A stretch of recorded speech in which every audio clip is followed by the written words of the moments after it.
There is one mind common to all individual men.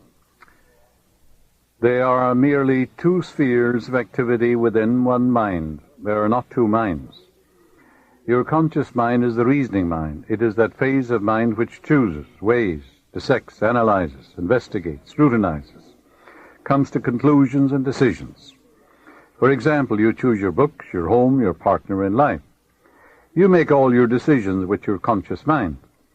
On the other hand, without any conscious choice on your part, your heart is kept functioning automatically, and the process of digestion, circulation, and breathing are carried on by your subconscious mind through processes independent of your conscious control. Your subconscious mind accepts what is impressed upon it, or what you consciously believe. It does not reason out things like your conscious mind. It's a one-track mind. It does not argue with you controversially. Your subconscious mind is like the soil, which accepts any kind of idea, good or bad. Your thoughts are active and might be likened unto seeds. Negative, destructive thoughts continue to work negatively in your subconscious mind, and in due time will come forth into outer experience, which corresponds with them. Remember, your subconscious mind does not engage in proving whether your thoughts are good or bad, true or false, but it responds according to the nature of your thoughts or suggestions. For example, if you consciously assume something to be true, even though it may be false, your subconscious mind will accept it as true and proceed to bring about results which must necessarily follow because you consciously assumed it to be true. Your subconscious mind cannot argue controversially. Hence, if you give it wrong suggestions, it will accept them as true and will proceed to bring them to pass as conditions, experience, and events. Your subconscious mind is oftentimes referred to as your subjective mind. Your subjective mind takes cognizance of its environment by means independent of the five senses. Your subjective mind perceives by intuition. It is the seat of your emotion and the storehouse of memory. Your subjective mind performs its highest functions when your objective senses are in abeyance. In a word, it is that intelligence which makes itself manifest when the objective mind is suspended or in a sleepy, drowsy state.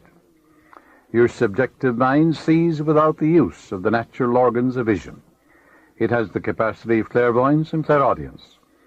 Your subjective mind can leave your body, travel to distant lands, and bring back information oftentimes of the most exact and truthful character. Through your subjective mind, you can read the thoughts of others, read the contents of sealed envelopes and closed safes. Your subjective mind has the ability to apprehend the thoughts of others without the use of the ordinary objective means of communication. It is of the greatest importance that we understand the interaction of your objective and subjective mind in order to learn the true art of prayer. When your conscious and subconscious mind function harmoniously and peacefully, when they work together in unison and in harmony, the result of that is harmony, health, and peace, and joy, and happiness. All the evil, the pain, the suffering, the misery, and the war, and the crime, and the sickness in the world are due to the inharmonious relationship of your conscious and subconscious mind. Remember, we said your subconscious is impersonal, non-selective.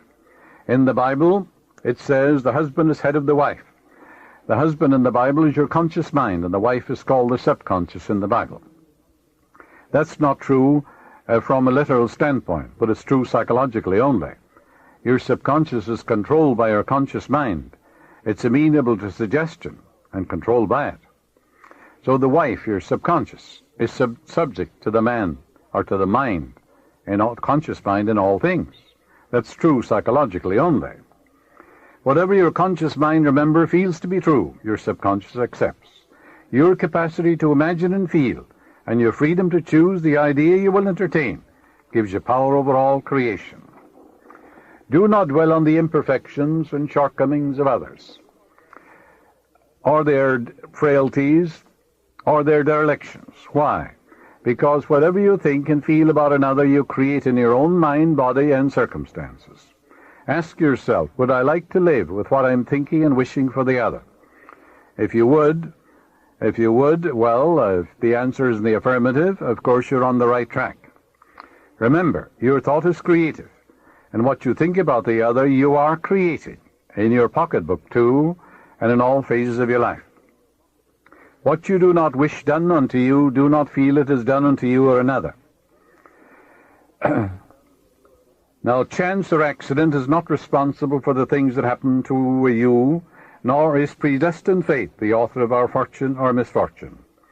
Your subconscious mind is not concerned with the truth or falsity of what you consciously feel or believe to be true. Select only that which is true, lovely, noble, and godlike, and your subconscious will reproduce accordingly. The Bible says, believe you have it now, and you shall receive it. All things whatsoever you shall ask in prayer, believe that you have it now, and you shall receive it. That's a psychological law. Assume the mood that would be yours had you realized your desire.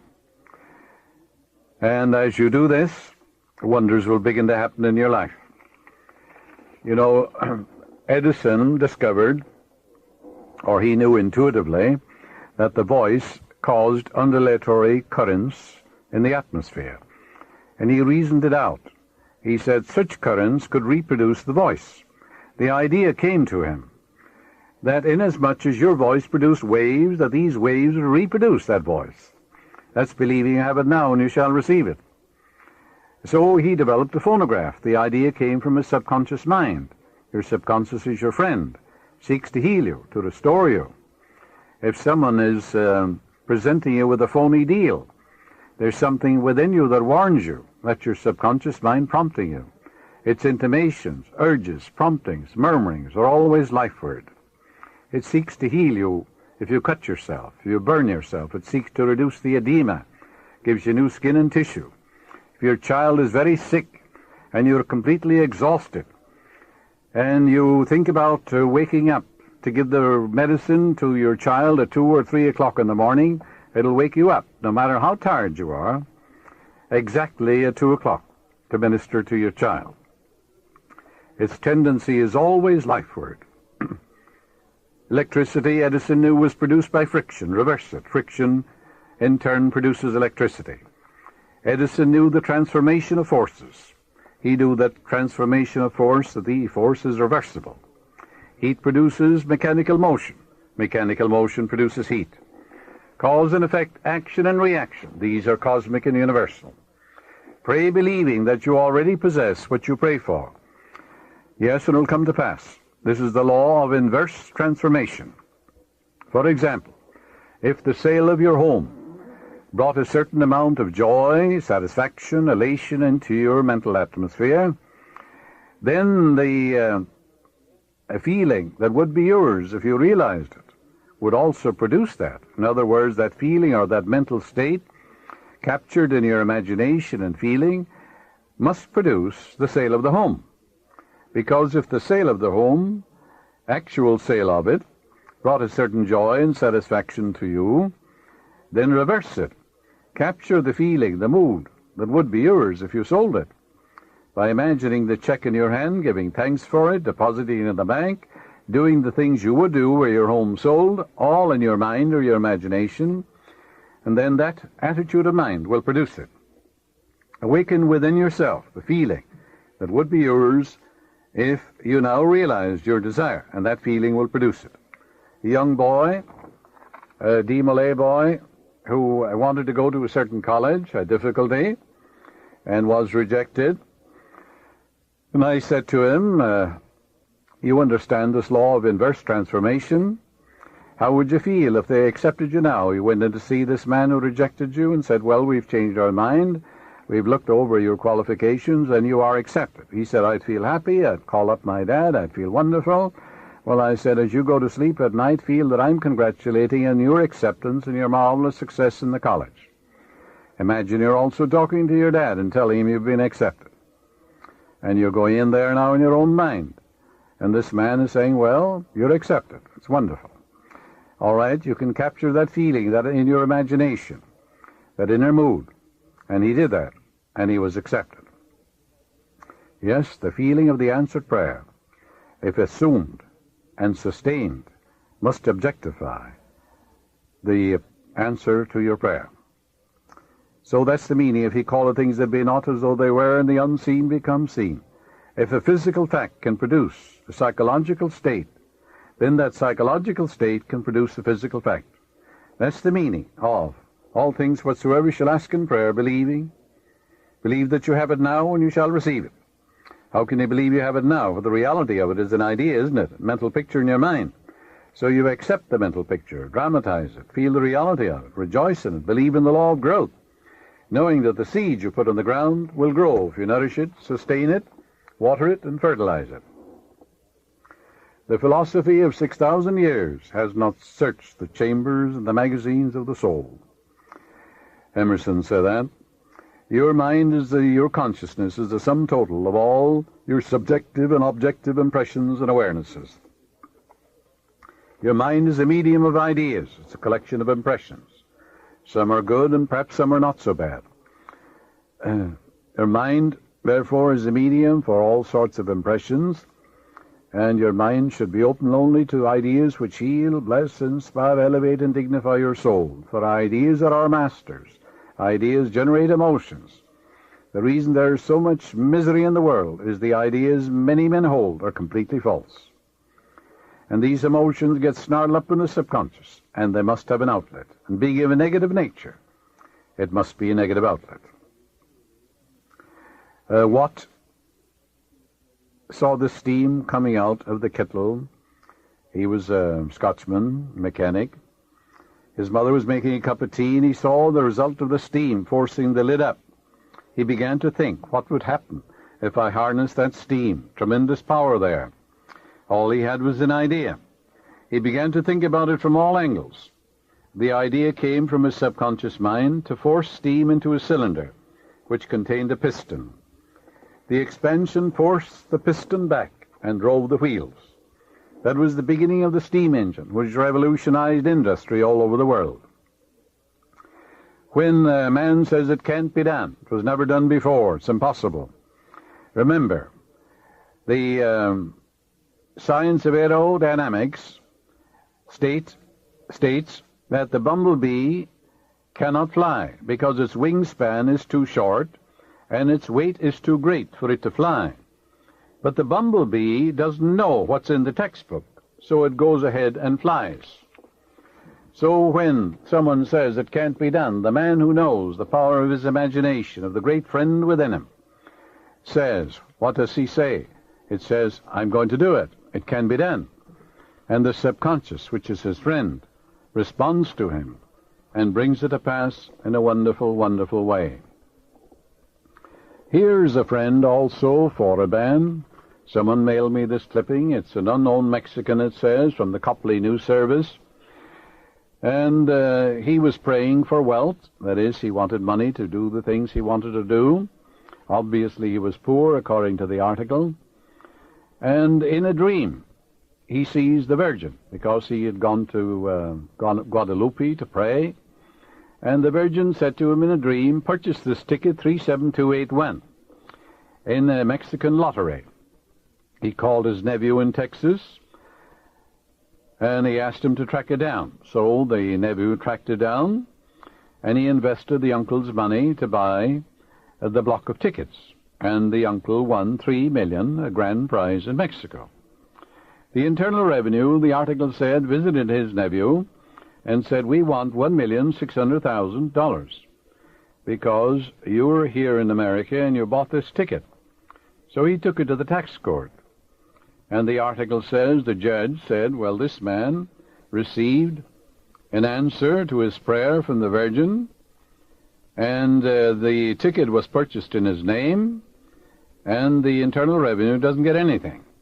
So that's the friend that gave this Mexican, who believed that the Virgin would answer him, $3 million. That's the friend that's within you. Its ways are past finding out. The Virgin, of course, is the I am within you, your own subconscious mind. It's capable of infinite conceptions within itself. That's why Mary means the sea, Virgin means the pure mind, the infinite mind, the I am, the presence of God within you. That's called the Virgin Mary in all Bibles of the world. Mary is a Latin word meaning the sea. So it has nothing at all to do with woman or a virgin or anything of that nature. because there is that within you that's capable of an infinite number of conceptions of itself without the aid of any man. It created the whole universe. For example, the tree outside your door is an immaculate conception. So is the whole universe an immaculate conception. It came out of the mind of God. He had no one to aid him, for God is all there is. And therefore only God can make a tree. So that's the virgin that is within you. Now, even though he had blind faith and thought he was praying to a virgin, his subconscious responded. Because your subconscious responds whether the object of your faith be true or false. And that's a very interesting thing to know. So it'll answer blind belief too. The subconscious mind, in your subconscious mind, there is an intelligence and wisdom which comes to the aid in emergencies when a direct demand is made upon it.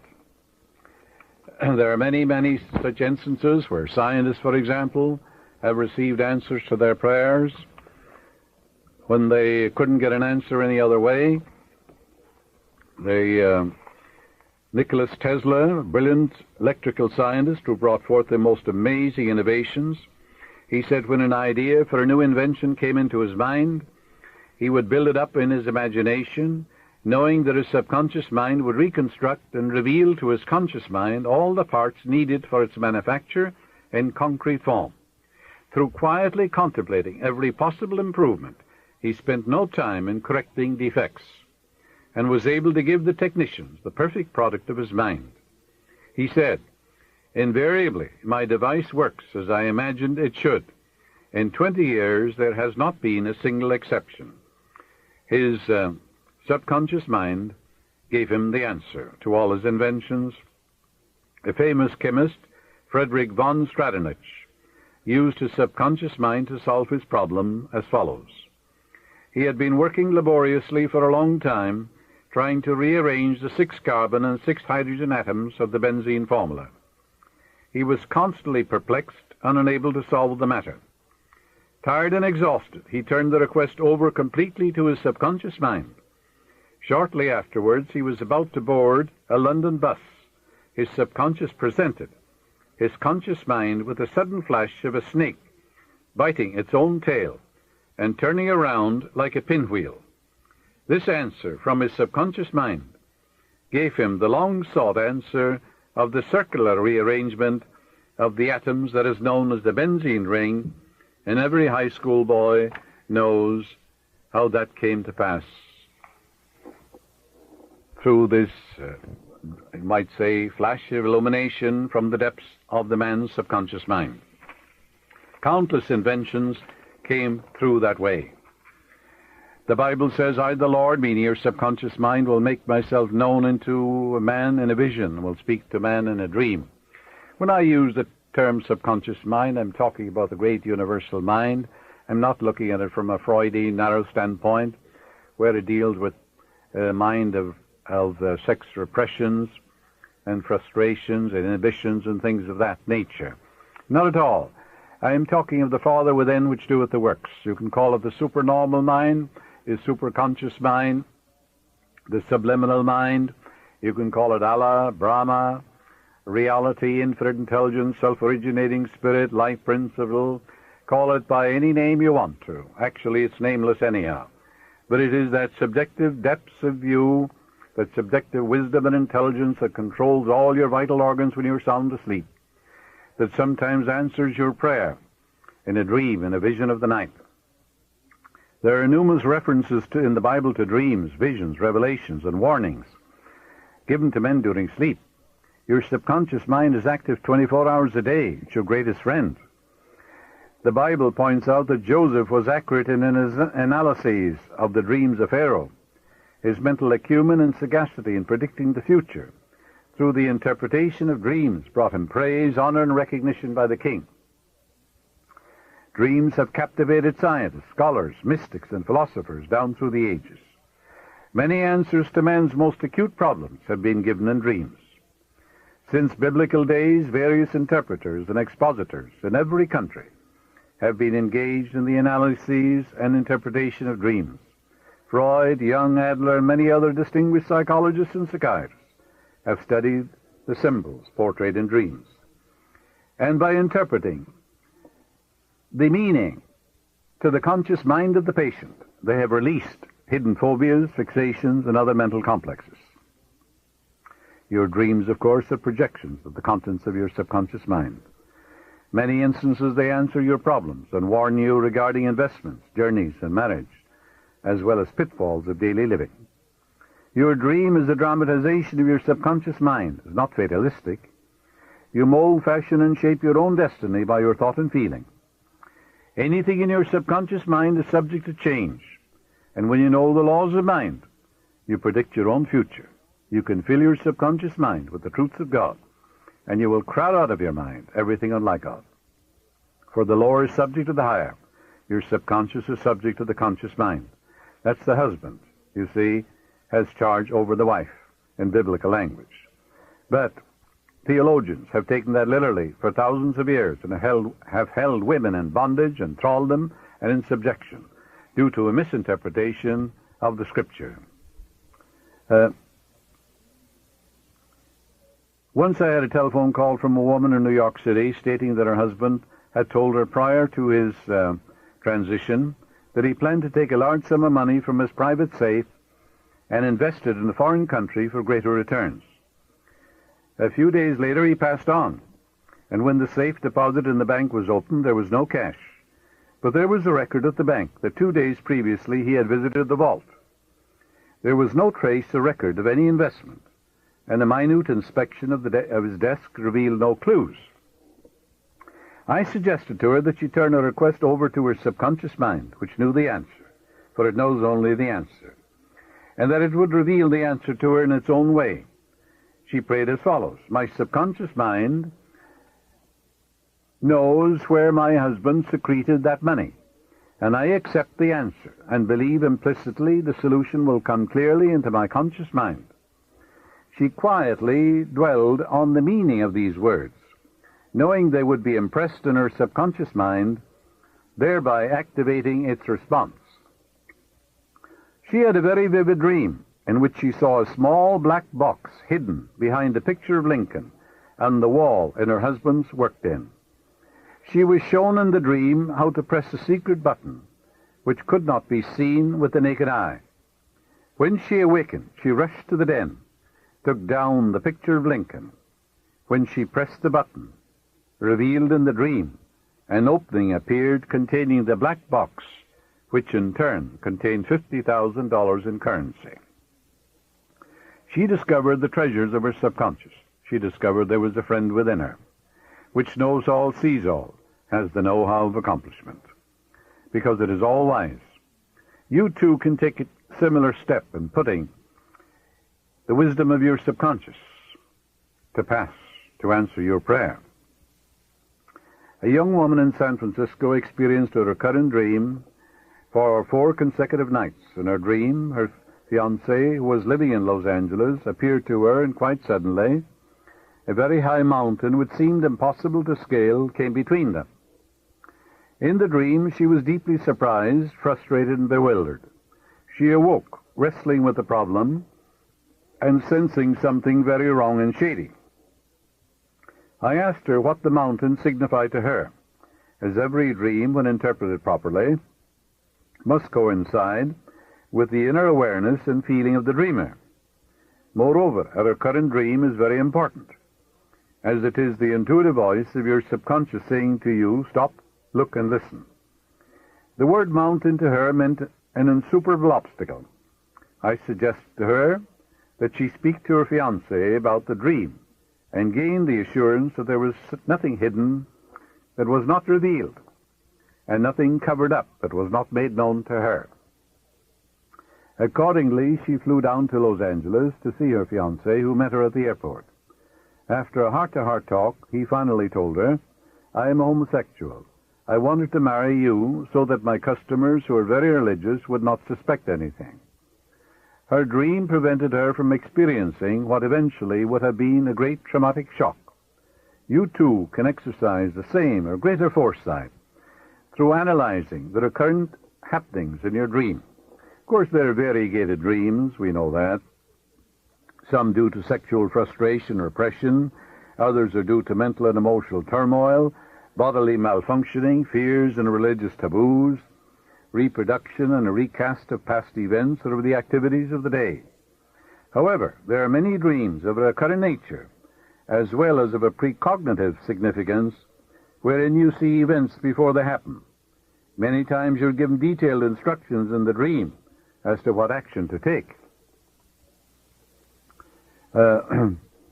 There is a wonderful power within you, a subconscious intelligence and wisdom, that man can use. He may be religious, he may be agnostic, he may be an atheist, and yet he can experience this infinite intelligence and wisdom functioning for him, because you need no creed. If you will call upon it, it will answer you, just as well as the atheist or the agnostic gets an answer.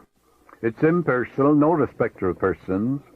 You can call it a superhuman intelligence if you want to, or as I said, a subliminal mind or a subjective mind, or the I am, they call it Om in India. But the point is, the presence of the infinite is within you. It's in your own subliminal depths. It's also a law. It is there and we should use it. It works as you sleep. The German proverb is, night brings counsel. Your body doesn't rest. Your heart and all the vital organs are working while you're sound asleep. Your conscious mind is in abeyance. You turn away from the vexations and the strife and the contentions of the day. But 2/3 of your life is controlled by the 1/3 in sleep.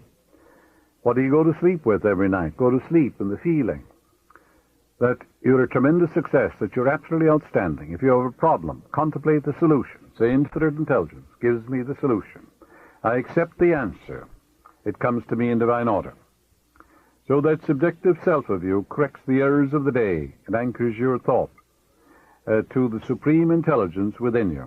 In other words, the ancient Hebrews said you participate in the wisdom and the foreknowledge of the gods when you're sound asleep, because healing currents are released when you're asleep.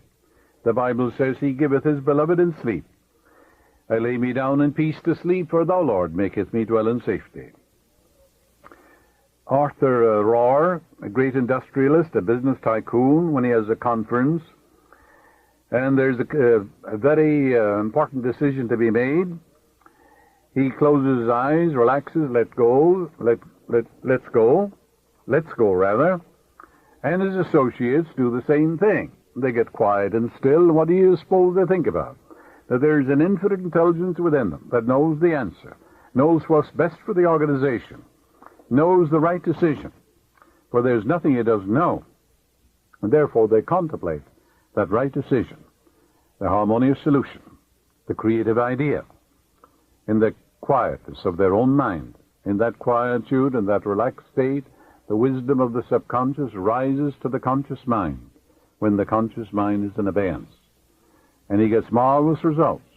Then when they open their eyes, they know the decision to make. And it's always right.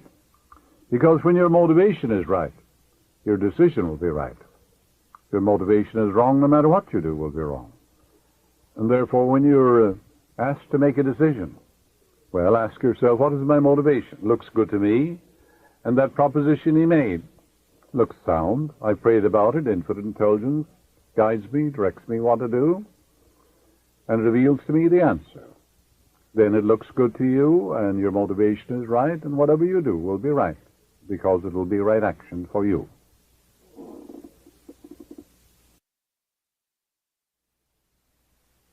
Robert Coleman, who used to be an usher here, is living now in Albuquerque, New Mexico. He's familiar with a number of medicine men down there, Indian medicine men. He told me an interesting thing about a member of the tribe who was very ill, and the local medicine men couldn't do anything for him. Couldn't do anything for her, rather, because it was a woman. And they brought in this special medicine man, and he said when the special medicine man came in, they had a pot of boiling hot water. The test of a medicine man is that he can put his hand, his arm, into this boiling water, and there'll be no inflammation, no burn of any kind, and leave it there for about 10 minutes. That's a sure sign he is disciplined and trained, has served his apprenticeship. And then after that, he said, he put some blankets on the woman, chanted some Indian songs, that is, prayers, incantations, holy songs based upon their tribal beliefs. And then he said he lay down beside the woman, went to sleep, calling on the Great Spirit. When he woke up, he said the friend has healed her. And of course meant the Great Spirit. That's what this particular tribe calls God, the Great Spirit. Now what did he mean by that? Well, he came, of course, believing, and in this passive, quiet state of mind, as he began to chant, the woman, of course, was receptive, open-minded, ready to receive. According to your faith is it done unto you, according to your belief is it done unto you. And she being open and receptive, and he full of faith and confidence in the vitality, the intelligence, and the miraculous healing power that is within him. And his faith is communicated to her in that deeper state of mind, and then she got well. That's what we call prayer therapy, or some people call it spiritual treatment, and so forth. It's simply dwelling upon the infinite spirit and power that is within you. I am the Lord that healeth thee. I am the Lord thy God. I will come and heal thee. I will restore health unto thee and heal thee of thy wounds, saith the Lord. All these, of course, are biblical expressions. All healing is of the Most High. But there's only one healing presence, you see.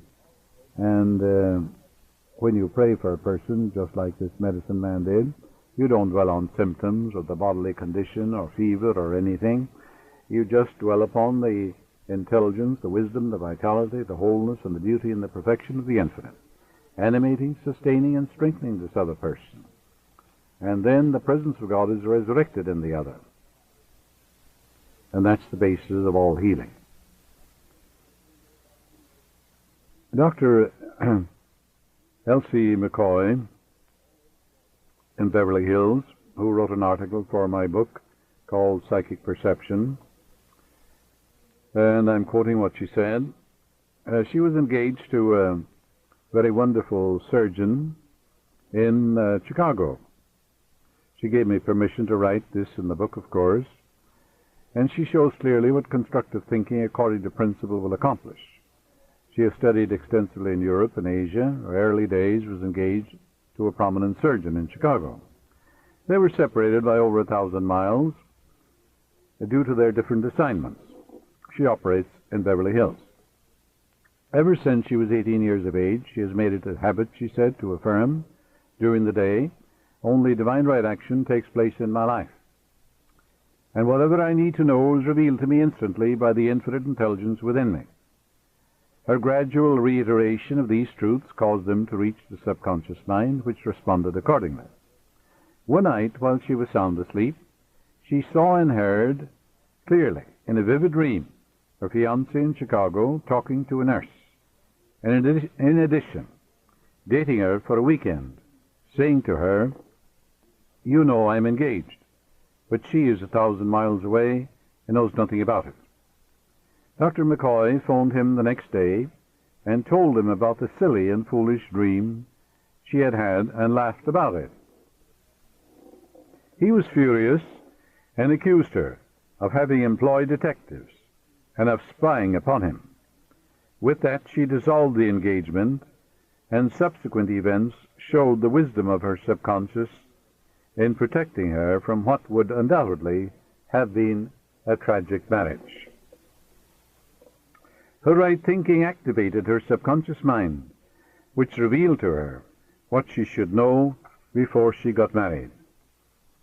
And that's a very interesting thing. So the subjective seeks to protect you if you'll only listen to it. Some brush these things aside and say, oh, it's only a dream. But there's such a thing, as precognition, as prescience, seeing events before they happen. And also you can protect yourself if you see something negative for yourself or another, because prayer will change your mind. A girl we'll call Louise is written up in Psychic Perception, by the way. Her name was Louise Barrows before she got married. She is now Mrs. Wright, a secretary of mine, and she was informed many years ago by her foot surgeon that it was necessary to operate on her left foot to bring about a healing, and that this would necessitate having her leg in a cast as well as using crutches for 2 months or more.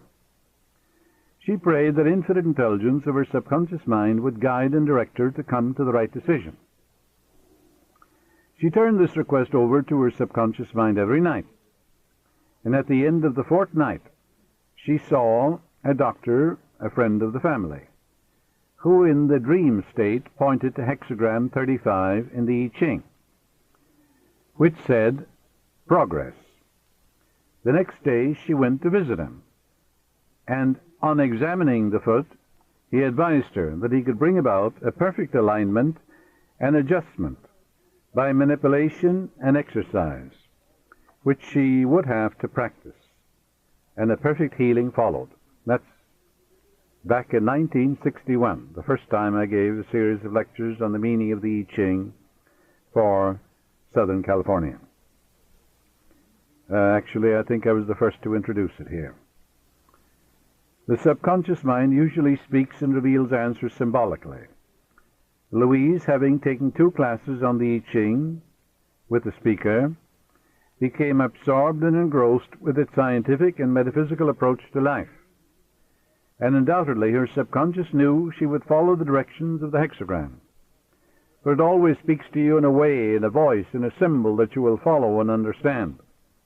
It will not speak to you in a voice of someone you dislike or you disapprove of. It spoke literally to her when it revealed the doctor she should see for the healing of her foot.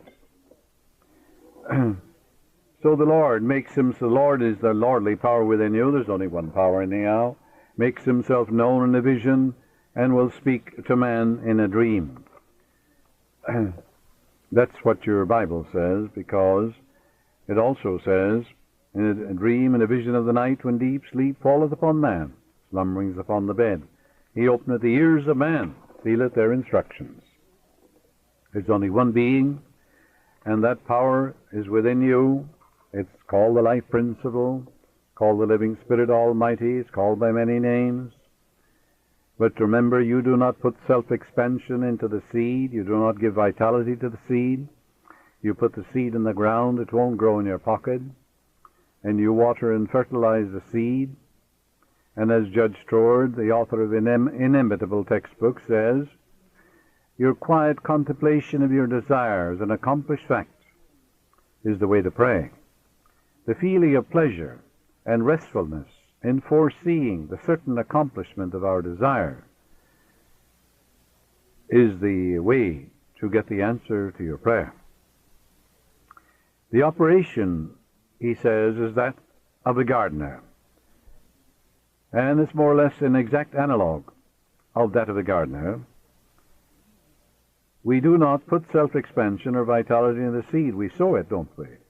And then we water it and fertilizing it, knowing that it's going to expand and unfold in a wonderful, wonderful way.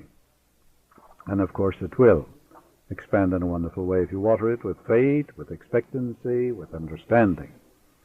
And then wonders will begin to happen in your life.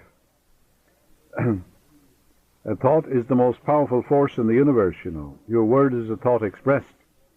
If you are in a position of authority, your thought or word can direct how missiles, nuclear energy, dynamite, or thermonuclear weapons are to be used.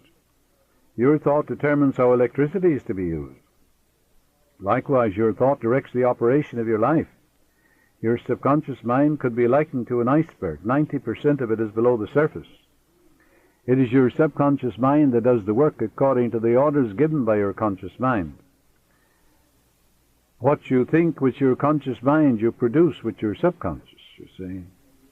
A very interesting thing, which I think you will appreciate, is to know about Dr. Arthur Thomas. He's now minister of the Church of Religious Science in Pasadena, but he was the minister in Reno, Nevada, for a long time.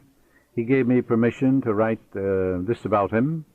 He had been a captain in the British Navy at one time, More recently, he had been in the wholesale business as well as in the real estate in Los Angeles.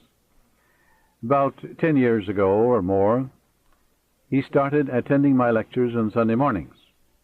He said, I realized suddenly my thought was the only creative power of which I was aware, and I was going to create what I really wanted. Consequently, he began to affirm to himself frequently, I am a minister now. I am teaching the truths of life to people. This is what he used to say to himself. Every night he would imagine he was expatiating on the great truths to a wonderful group of men and women in a church. Not any particular church, just a church. You can do that in your mind, can't you? He continued to think along these lines for a month or so when he decided to take the ministerial course at the Institute of Religious Science here in Los Angeles, confident of the end result, as he had already imagined and felt as true the reality of that which he imaged in his mind. He passed all tests and examinations in divine order, was offered the church immediately after finishing his seminary course. He is now doing exactly what he decreed mentally. He knew that his subconscious mind would respond mathematically and accurately according to his thinking process. That's the meaning of according to your faith is it done unto you. And of course it is. During a trip to Mexico a few years ago in its famous pyramids, I met a minister who had a pronounced facial tic, which was very aggravating and humiliating to him. He had received alcoholic injections, which were supposed to deaden or paralyze the nerve. But after some months, the tic flared up again. The condition became very acute when he spoke before his congregation or other social gatherings. He had reached the point where he was actually contemplating resigning because of the comments of the people and his own sense of embarrassment. You know, the tic was in the right eye, and you think, well, this particular aggravating condition would go on while he was talking. Well, as he said to me, you know, a lot of people think I'm dating someone or I'm flirting with them, he said. After a prolonged discussion, I remarked that I had a deep inner feeling that he had a pronounced sense of hurt, plus a guilt complex, which he was unwilling to face subjectively and objectively. This tic condition was affecting his right eye, which could possibly symbolize something he did not want to look at in his home or office. There was some reason why his subconscious mind was selecting his face and his right eye as a scapegoat. This situation needed his psychic perception to recognize how to deal with it.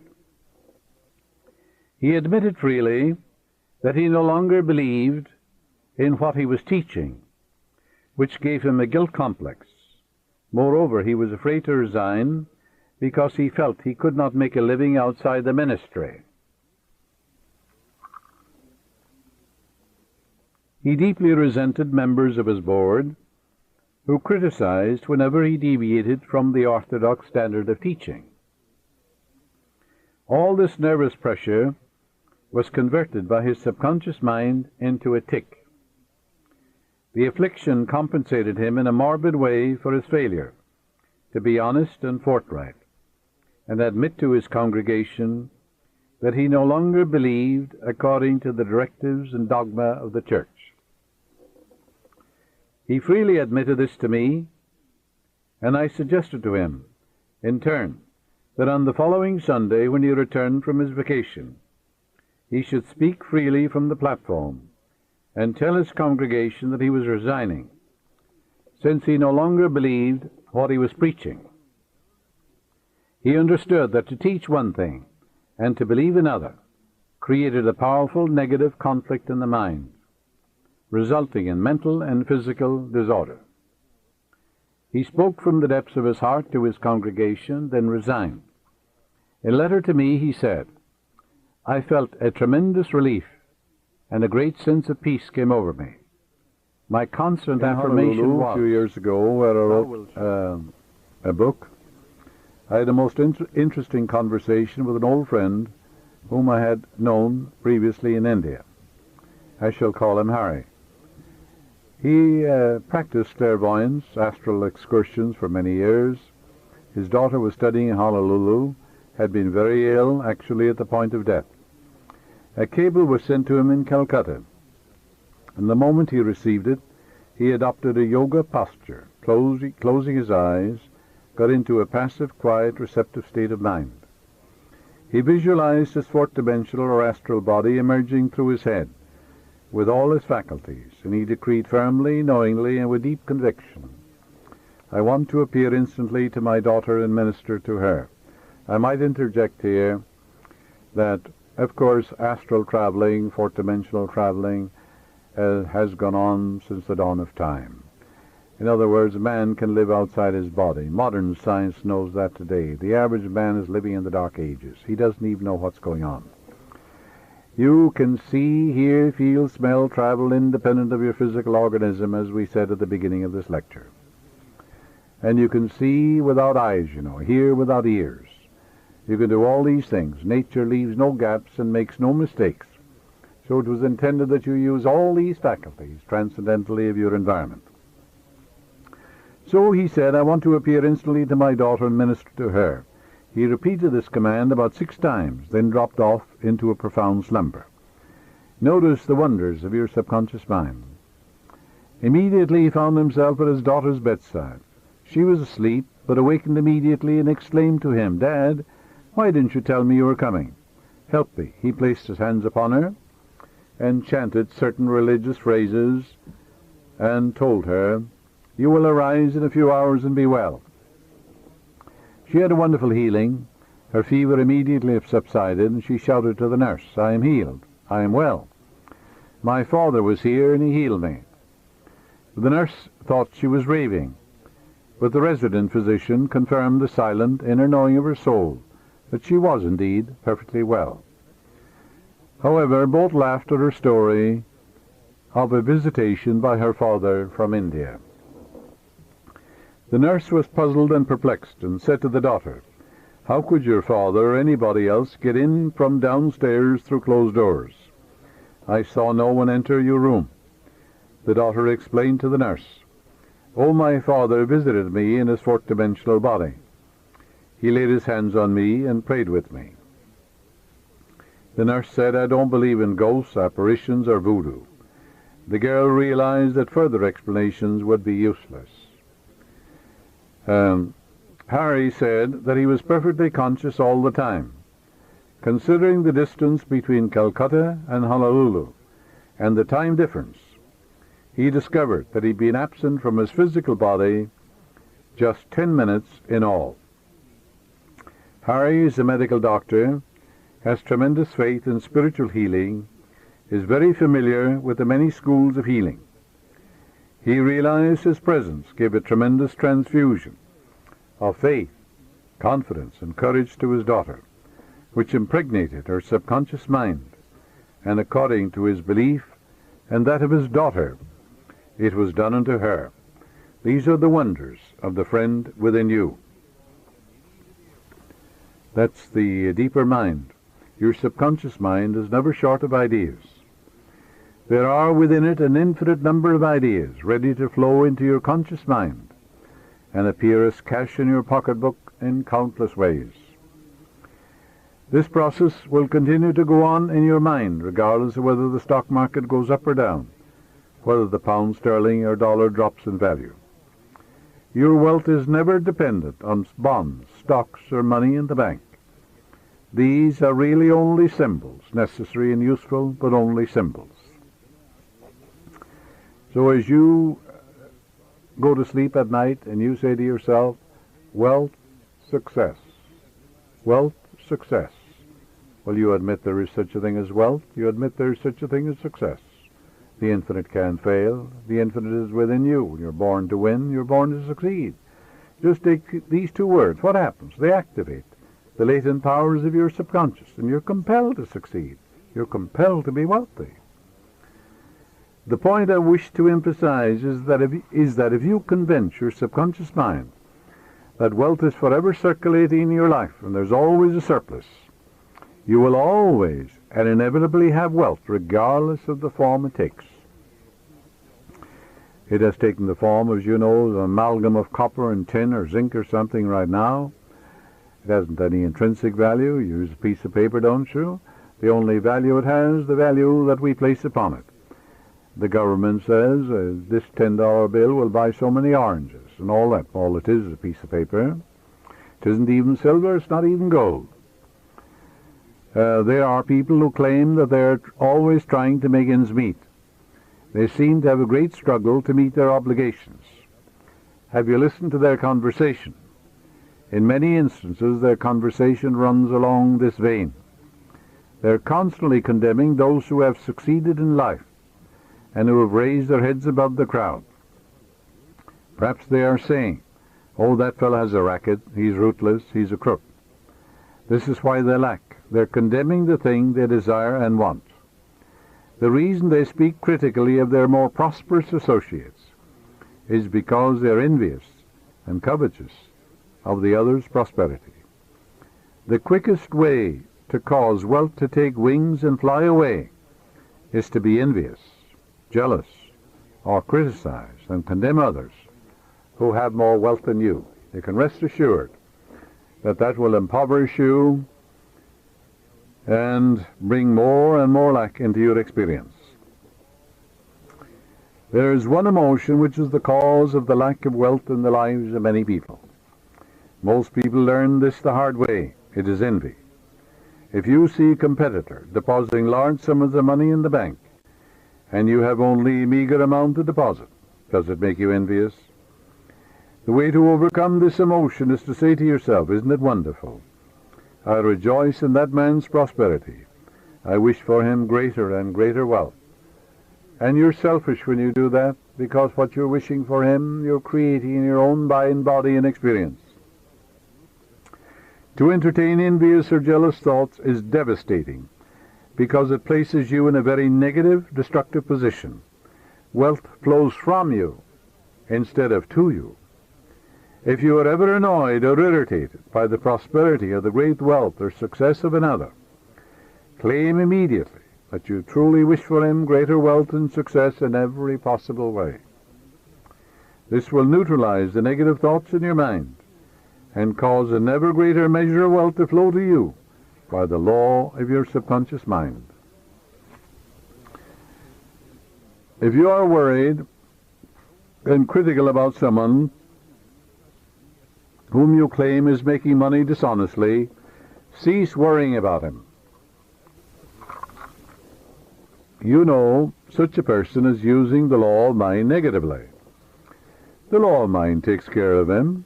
Your Bible tells you, "Fret not about evildoers and the workers of iniquity," in your 37th Psalm. So read the 37th Psalm. It's a great eye-opener, you know.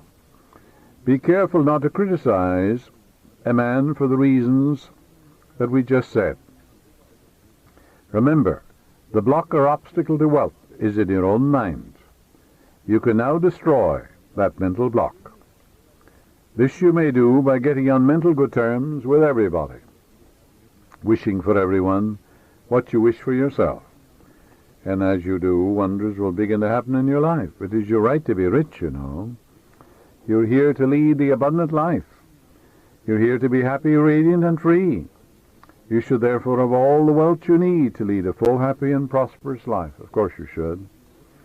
You're here to grow, expand, and unfold spiritually, mentally, materially, and professionally. You have the inalienable right to fully develop and express yourself along all lines. You should surround yourself with beauty and luxury. Why be satisfied with just enough to go around when you can enjoy the riches of your subconscious mind? Yes, make friends with money, and you will always have a surplus. Your desire to be rich is the desire for a fuller, happier, more wonderful life. It is a cosmic urge. It is not only good, but very good. Money is a symbol. It means to you not only freedom from want, but beauty, luxury, abundance, and refinement. It's a symbol of the economic health of the nation. When your blood is circulating freely in your body, you're healthy. When money is circulating freely in your life, you're economically healthy. Engage your friend. Your friend is your subconscious. Will give you all the wealth you need to do what you want to do when you want to do it. When people begin to hoard money or put it away in tin boxes and become charged with fear, there's economic illness. Money has taken many forms as a medium of exchange through the centuries: salt, beads, trinkets of various kinds. In the early times, a man's wealth was determined by the number of sheep and oxen he had. Now we use currency and other negotiable instruments, as it is much more convenient to write a check than carry some sheep and cattle around with us to pay our bills. Now, as you go to sleep at night, and every night you go to sleep, practice a very simple technique. Repeat the word, wealth. Words, rather. Wealth, success. Wealth, success. You admit there's such a thing as wealth. Walk down the street. Go out into the country. Can you count the stars or the sands on the seashore? And you're born to win, to succeed. The infinite can't fail. The infinite is within you. So wealth, success. Use these words quietly, easily, and feelingly. Do it over and over again as a lullaby. Yes, you will be amazed at the result. Wealth will flow to you in avalanches of abundance. This is an example of the magic power of your subconscious.